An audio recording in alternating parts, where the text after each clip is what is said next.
Yo, what is going on, guys? Welcome back to another video. So the first round of the NHL draft has come to an end. I figured out my camera. The audio probably isn't fantastic on here considering I'm filming on my computer, but I'm going to do the best that I can. And it was an interesting one. Outside of like first, second, fourth, and fifth, it was all over the place. I ended up going like 6 for 32 on my mock draft, which honestly I thought was pretty decent. So when looking at it, considering the unpredictability, we're going to go through some of the top picks. I'm probably going to run down like the first 10 picks and then tell you what teams I think were kind of like the big winners and the big losers of the 2024 first round, because I think there are some pretty clear big winners and big losers. I'm just going to get straight to it. My New York Islanders, I'm going to talk about them first because we somehow got Cole Yzerman.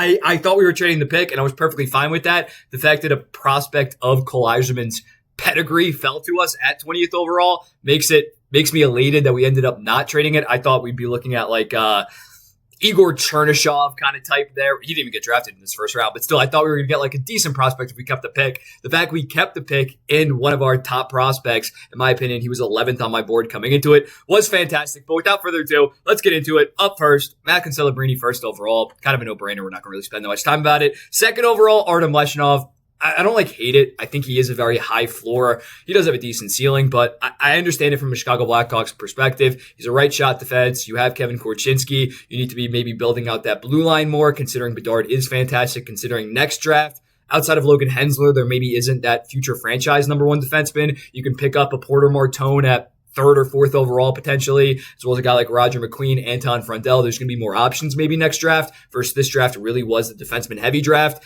So I can live with it, but I do think that they left better players on the table. Third is when it gets out of control with Beckett Seneca going third overall to the Anaheim Ducks.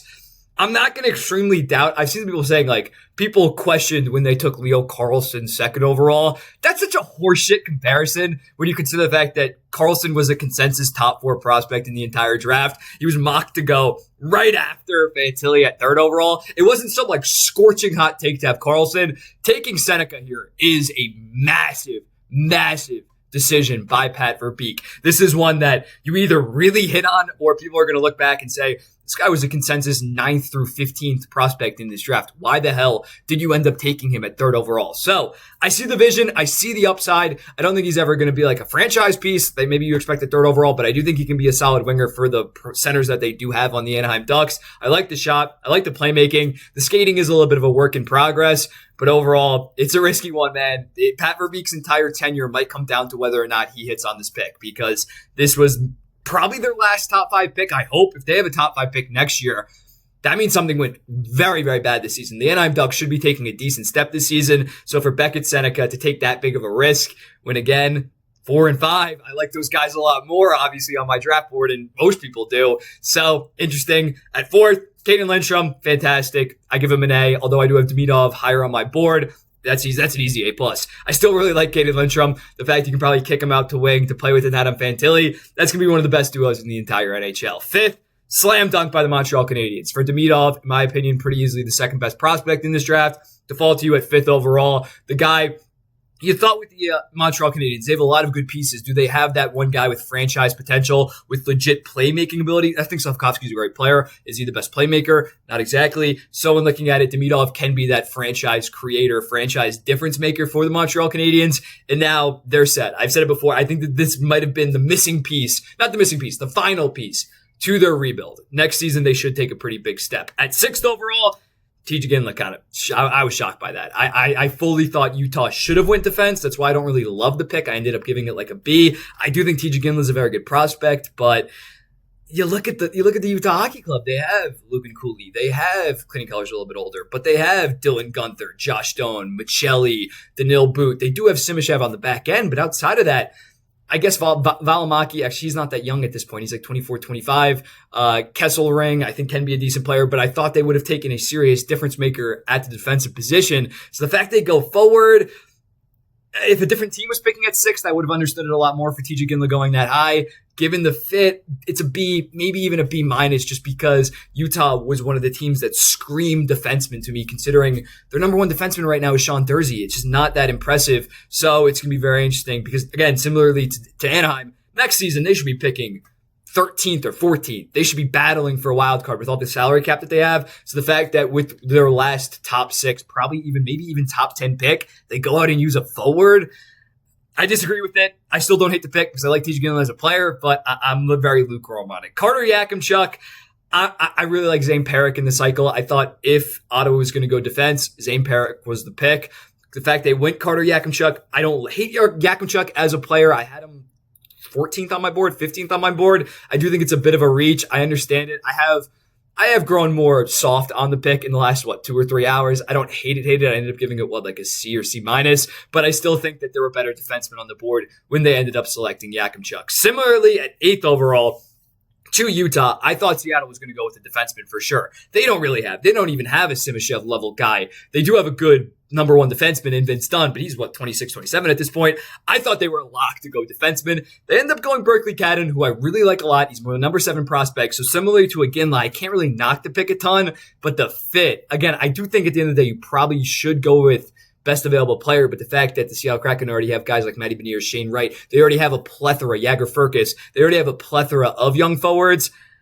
It's interesting, man. I disagree with it. With the guys that were still on the table, like Zane Parrick or Zeev Boyum, I don't really love it. 9th overall, Calgary Flames. What they've done this weekend is fantastic. They end up dumping Andrew Mangiapane for a second-round pick, making $5.8 million. Then they go out and get my number 1 defenseman, 4th overall prospect at 9th overall. I'm glazing them. Maybe I'm a Calgary Flames glazer, but they are heading in the right direction. 10th overall, New Jersey Devils. I tweeted it out. I said on my story, I didn't like the idea of New Jersey taking a defenseman if it was Zane Parrick, if it was Carter Yakimchuk, if it was Zeev Boyum, because I thought they were kind of set in terms of offensive defensemen. Anton Silyev at 10th overall. It makes a lot more sense in my opinion. They got more offensive guys. Luke Hughes and Seamus Casey are big-time offensive defensemen. Them is just kind of both ways. But the fact that they get this 6'7" unit, and then some people have said like, oh, they could have traded the 10th overall pick and got an impact guy. Again, you're thinking too small with the New Jersey Devils. How old are their best players? Jack Hughes, their franchise players, 22 years old. They're not on a 2 to 3 year timeline. They're on a 7, 8, 9 year timeline. So Fitzgerald's thinking when Silyev comes over in 2026 and he's a fully matured player on an ELC, that's going to be one of the best deals. That's going to be one of the best value contracts in the entire NHL. You guys are thinking too small. 11th overall, Sam Dickinson falling to the Sharks. The fact the Sharks identified that one of these defensemen are probably going to fall past 10th. We can make some type of move, and it makes sense why Buffalo ended up trading back, and I like Buffalo's pick a lot as well. But the fact that they got Dickinson as well as Celebrini, they are one of the winners of the draft. I can't say they definitely got they're probably the ultimate winner of the draft just because they got Celebrini, but on draft night, I can't give them massive flowers for taking Celebrini. No fucking shit. They took Celebrini, but Sam Dickinson was a very, very good value pick. He was my number 8 prospect. He was my number 3 defenseman. I don't know if he's going to be a franchise defenseman by any stretch, but I think next draft cycle, assuming they don't get James Higgins, which that would be insane if they somehow got Higgins, Celebrini, and Smith, they're going to be targeting a guy like Logan Hensler, especially Hensler's on the right side. So that's going to be their franchise defenseman eventually after next draft. But Sam Dickinson has an extremely high floor, can eventually be a low end number 1. Very, very good top pairing guy, most likely. So I really like the pick. Zeev Boyum, I wasn't as high on him as some others. People call it the biggest steal of all time. I wasn't that high, but at 12th overall, they traded up. They only gave up a 3rd round pick to lock him up. He's left-handed. Faber's right-handed. That pair could be absolutely disgusting in a couple of years. Luchenko at 13th overall.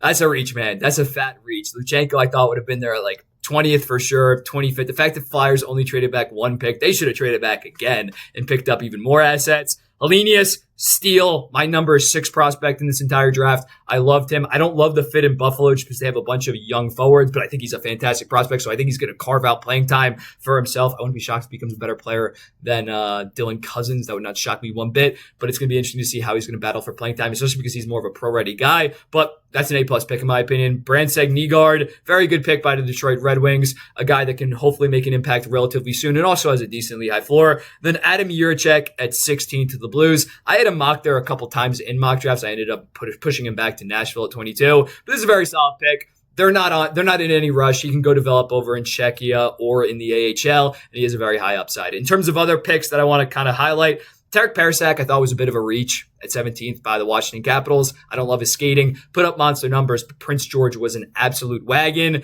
Cole Eiserman, steal. Trevor Conley, 19th, very skilled guy. There's the off-ice concerns. Solberg, solid pick by the Anaheim Ducks. Emery falling 30th. to the New York Rangers really pissed me off. Liam Greentree, very good at the LA Kings. If I were to give out 3 winners of this draft, again, the San Jose Sharks are technically winners because they got Celebrini and then they did get good value in Dickinson. But if I were to give out winners, I would go with the Calgary Flames maybe as my number 1 winner, getting Perrick at 9, as well as a guy like Matt Vigridin at 28 that led the entire USHL in points last year. He outscored Trevor Conley, outscored Boivois, outscored, where am I looking at him? Who else was in the USHL? I'm blanking right now, but he outscored, I don't know. Well, he led the entire USHL in points this season. Another winner, I think you got to give to my New York Islanders. Even if you were low on Yzerman, you still had him probably 13th, 14th, 15th. So the fact that he fell at 20th and the fact that the fit is so apparent that they need massive goal scorers, even if he's not the best two-way player, even if he's not the best passer, as long as he puts pucks in the back of the fucking net, I don't give a shit about his defense for the most part. So I thought that was a very good pick. And then lastly, you got to go with the Montreal Canadiens. The fact that they got Demidov at 5th, in my opinion, the second best prospect in this entire draft, as well as Michael Hage at 21. He was my 21st prospect, but I think he has an extremely high upside. I love Montreal betting on the upside of Michael Hage. I think he can be a very good player. So those would be my 3 winners. My 3 losers, I would definitely go with Philadelphia, Jet Luchenko at 13th, especially after getting traded back. You thought that maybe they'd go with Yzerman there, like trade 1 pick back. But no, they go with someone completely off the board that just wasn't that good of value. Another loser that I got to go with is I didn't like Chicago's draft, if I'm going to be honest. I'm not that high in Leshinov. He was only my 5th prospect. I thought they should have got Bedard, a future franchise winger, either with Demidov or Lindstrom, and as well as the fact that Sasha Boivois at 19th overall, Boivois at 18th overall, I thought was a bit of a reach. Again, they have Connor Bedard. They're probably going to make it work, but I don't love that. And then the last loser, I'm trying to look. I got the draft board, if you couldn't tell by now. Anaheim Ducks. I like Solberg, but Beckett Seneca is just such a reach at 3rd overall that I can't say that I'm head over heels at their draft. But let me know in the comments. What do you think about this? What do you think of each pick? Who do you think is the biggest winners, biggest losers? I'm still in Vegas. I'm about to have a good time and enjoy myself. It sucks. Day 2 of the draft. It's 11:30 on the East Coast. 8:30, I got to be at the Sphere. It's going to be electric, though. If you're in Vegas, I'll set up some meetup day 2 of the draft. I saw a couple of you guys at the draft. You guys were fantastic. But yeah, we'll all link up. Tonight was kind of more business. But let me know in the comments, what do you think about the first day of the draft? And I'll be seeing you in the next one.